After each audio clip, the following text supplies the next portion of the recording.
And very inexpensive, well, which I'll get to. So it's got the basic specs of every Windows tablet that you get these days. So it's got an Atom processor, 1.8 gigs, 2 gigs of RAM. It comes in 32 gigs of storage. And it had a 64 gig one, but I didn't see it on the website today, so I don't know if they discontinued that or not. Oh, interesting. This one is 64 gig, which I got at a deal when they were offering at the same price as 32. It comes with Windows 8.1. It's about 0.87 pounds. It's got one micro USB port for charging and for just USB accessories if you have a dongle, which is not included, just to be aware of. And it's got front and rear cameras, and it will have micro SIM support coming soon, they say. For LTE? Yes, but I don't know when that will be exactly. So, I mean, there's not much to say. It's a typical Windows 8 PC. It could do anything that another one do. It's just smaller, and it's vertical, and it's just really nice. The form factor is really... It feels awfully small. Are you able to use it? I mean, do you have to use it in tablet mode, or can you use desktop? Well, I mean, it has a desktop in it. It's yeah, but I'm just saying, isn't it awfully small? Yeah, yeah, it is. Yeah. But so you wouldn't really be doing much in it, but you could if you wanted to. So you really want to think of this as a tablet? Yeah, this is a tablet. A great use case of this is for Smart Glass with the Xbox. This makes a really nice size. But you could use an RT tablet for that. Right, but it's although this smaller. is RT priced, isn't it? It's RT priced, yes. And it also this comes with Office. Just like RT. Right. So all the sub 8-inch Windows tablets come with the Office Home Student License. Right. So which is a very handy thing to have. Now the biggest issue with this that a lot of people have pointed out is that the Windows key is not down here where they normally are. It's up at the top right here, which it's not too bad. I mean, it's like, okay, like if you're in an app or something, you can easily go to the charms and just kind of go back.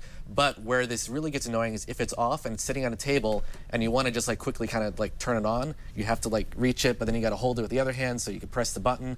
It just gets annoying.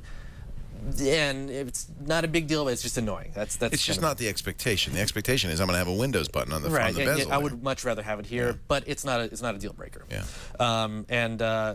So it comes with minor bloatware. It's got McAfee and some Amazon and Kindle stuff and eBay. You'd think with and so little storage that they just wouldn't load it up. How much does the base install take up of your... You said you got a 64 gig. Yeah, I got a 64. I didn't actually. I wonder how much free. I mean, it seems to me Windows 8 itself, with all the doohickeys, might take up 32 gigs, right? You need a 64 to have any. No, it doesn't take up exactly. It doesn't. I mean, well, if you had the 32 gig one, I bet you got at least 15 gigs free. Really, that much? Okay. Probably. Okay, yeah. good. I'm sure Windows does, or maybe with the bloatware it might take up half, but. Well, then that's the point: is don't put bloatware in somewhere right, and you don't have a lot of storage. Right. Another thing to point out is that even though it does just charge with the micro USB port, it comes with a special charger that you have to use. I think it's a 10-watt charger, and you can't use a regular cell phone one. The Nokia was like that too. I couldn't. Wasn't it? Well, I don't know. I'm misremembering. Was it Nokia Mini? I've seen this before, where it had a micro USB, but you couldn't charge it. Right. So if you plug in with your phone charger, it just doesn't see it as charging. What I think it's doing is it's shorting some wires too, so so it knows that you're using the right charger for it that's powered enough to charge it. So that's just something to be aware, is like you be sure to take that charger with you and not just use the other ones that you have. That's very annoying. I also should point out that one of the first things I do with devices is when I get them is I try to figure out ways to restore, see what ways you can restore it back to factory conditions. This has the regular Windows one and the Dell one, and I happen to just run the Dell one. The first thing I did, in the middle of it, it gave me an error. And I stopped it, and then it booted up fine as if it was new again, except it blue screened a couple times. So, like, I mean, this could just be me, but I think something corrupted in the restore partition when that restore thing happened. So my advice is that first thing you should do is make your recovery USB key. That's USB true. drive. That's the first thing you should do. You've really got it. I should have done that because then I could just rejigger it and be good. I think Paul Thurrott is going to send me one that he's going to make from his, so I'm waiting for that. Well, that's only fair. You saved him, didn't you? I did when he was out actually here. Mary Jo did, and then I also got off of that. But yeah. Anyway, so and to be fair, the Surface also uses a proprietary charger. It doesn't charge over the USB. Right. It does have its own charger. But I mean, this is a micro USB port. It feels like it should. But like the actual charger bit that you plug the USB into has something in it that's shorting some pins, so it just sees that. Because it's high powered, it needs the power because it's a full tablet, not a little phone. So the price of this for the 32 gig is $300. That's amazing. Yeah, that is. So I have the 64 gig one. Dell had a deal where you get the 64 gig one for the 32 gig price. So I jumped at that as soon as I could. Absolutely. And that's just for the bare bones tablet. This is all you get, and the charger. Optional accessories that you can get are a case and a little mini Bluetooth keyboard. USB 3 on there? You know, I'm not sure. I don't think so. Okay. So, Well, but it's Intel. it's an Atom. Is it Atom? Not a Haswell. I don't know. Actually, no, it's not because it's micro USB. Right. Micro USB, USB 3 has the double thing. one. So no, it's USB 2. So pros and cons. Yeah. Pro is the form factor. It's just a really nice feel. The back of it has this like grippy kind of textured ringed thing. It just feels really nice. It's solid. It's like it's a solid chunk. Yeah. So it's a great form factor and build quality. Another pro is the screen. It's a high quality IPS screen.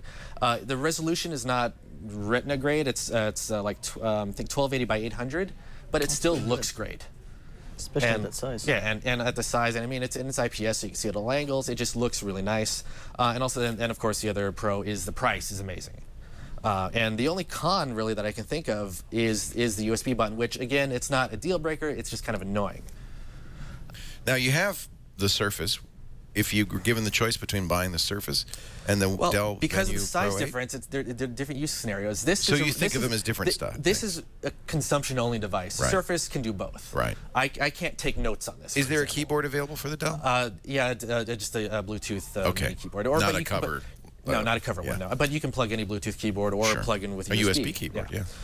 So it's different usage. This is just great for reading stuff and watching stuff and whatever, reading blogs. When nothing less than Windows 8 1 Pro will do. Yes. This is a very good choice. Exactly. Yeah. So buy. So yes, I give this a buy because at $300 for a full Windows It's amazing. PC, Really. you know, why not? Yeah. If that's what you're looking for. Well, and you don't feel like there's any sacrifices for that price. Not really, no. Good. You know, when we saw netbooks at those prices, it was kind of junky hardware. Yeah. But you had to have a keyboard, a trackpad, you had a CD. I mean, it was a different beast. Right. So, well, we've gotten better. That's pretty impressive. I love Touch this screen and everything. Dell Venue 8 Pro, a definite buy from Alex Gumpel, the Flu Master. Where's my drink?